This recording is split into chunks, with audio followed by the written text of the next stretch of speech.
माझ्यासारख्या नवीन आमदारांना नाहीतर नवीन राजकारणामध्ये काहीतरी करून पाहण्याला जेव्हा काही आधीची पिढी ही संस्कृती जपते हे बघते तेव्हा आम्हाला नक्कीच आवडतं. पण इथं उपस्थित असलेल्या काही कार्यकर्त्यांना वाटतं ही राजकीय नांदी आहे असं म्हणतायत ते.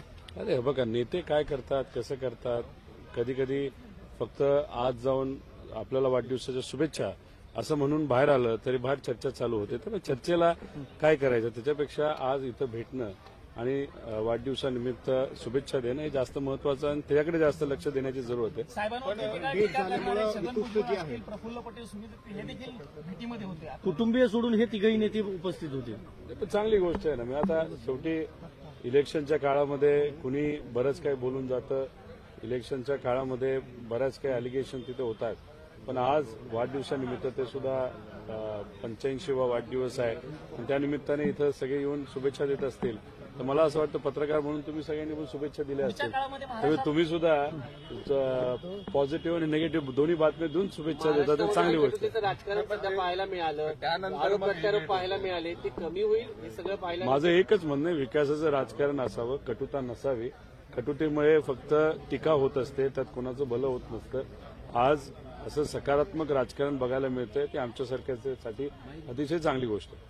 पण साहेबांनी आज भेट देत असताना म्हणजे एक जे पाहायला मिळालं की पवार कुटुंबियांचा एक सण होता जो एकत्र पाहायला मिळायचा पाडवा आणि त्यानंतर यंदाचा पाडवा मात्र वेगवेगळा पाहायला मिळाला.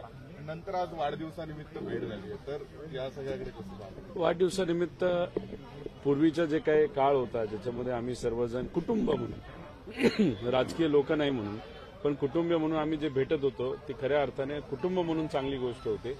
काही प्रमाणात इलेक्शनच्या काळामध्ये भेटता आलं नव्हतं. आता इलेक्शन संपलेलं आहे आणि याच्यात कौटुंबिक संबंध जपण्याची जबाबदारी जर आधीच्या पिढी तिथे घेतली असेल तर चांगली स्वागत करण्यात. राज्यातला मंत्रिमंडळाचा तिढा अजून सुटलेला नाही आहे. असं वाटतं कौटुंबिक सोबत राजकीय संबंध देखील आगामी काळामध्ये सोबत राहतील असं वाटतं. शेवटी आता माझं वय 38 आहे. लहानपणीपासून दादांना मी जवळून बघितलेलं आहे, साहेबांना बघितलं, ताईंना बघितलेलं आहे आणि गेल्या 2 वर्षामध्ये जी काही कटुता आली आहे राजकीय दृष्टिकोनातून त्यामुळे 36 वर्षाचा जो काही संबंध आहे नाहीतर त्यांची जी ओळख आहे त्यांनी मला केलेली मदत नाहीतर मी त्यांच्याकडे बघून माझ्या पर्सनॅलिटीमध्ये केलेले बदल ह्या गोष्टी काही आपण संपवू शकत नाही. त्यामुळे कटुता असणं राजकारणासाठी कुठल्याही प्रकारचं म्हणजे भाजप विरुद्ध आम्ही असू नाही तर कुठल्याही विचाराच्या विरोधात असू कटुता आली की तिथं फक्त टीका होते, त्यात काही लोकांचं भलं होत नाही. त्यामुळे हे जे काही सकारात्मक भूमिका नेत्यांनी तिथं घेतलेली आहे ते सुद्धा व्यक्तिगत जीवनामध्ये ती चांगली आणि स्वागत करण्यासारखी गोष्ट आहे. राज्यातला मंत्रिमंडळाचा तिढा अजून सुटलेला नाही. अमित शहांना आज भेटणार आहेत अजितदादा.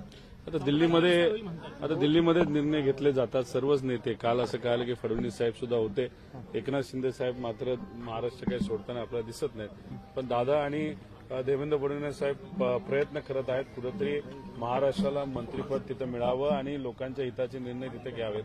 आणि आम्ही विरोधात असणारे जे सर्व आमदार आहोत आमची सुद्धा इच्छा आहे की या सरकारला 6 महिने तिथं द्यावेत. 6 महिन्यामध्ये जे काही शब्द त्यांनी दिलेले ते पूर्ण करता येतात का काय हे आम्हाला बघावं लागेल आणि जर त्यांना ते करता आले नाही तर मग आम्ही राजकीय भूमिका त्या बाबतीत नक्कीच सगळे नेते पाहायला मिळाले. तुमच्या पक्षाचे प्रदेशाध्यक्ष पाहायला मिळाले आज सकाळी दिल्लीत आल्याचं कळालं होतं मात्र अजित पवार आले त्यानंतर ते आले नाहीत का?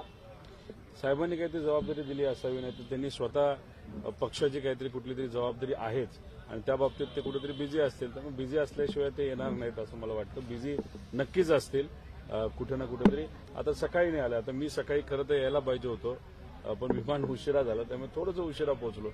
त्यांचं विमान सकाळचं कॅन्सल झालं असं संध्याकाळी येतील तर कधी येतील हे आपल्याला सांगता येणार. तुम्ही थोडंसं लवकर आले असते तर कौटुंबिक भेटीमध्ये तुम्हाला पण एक सहभाग घेता आला असता. आता 9 पर्यंत पोहोचायचंच होतं की सकाळचा वेळ त्या ठिकाणी तो गेला असला तर ठीक आहे. आता पवार साहेब पार्लमेंटमध्ये गेलेले पवार साहेबांना भेटायचं होतं आणि मला या भेटीबद्दल कुठेही काही माहीत नव्हतं.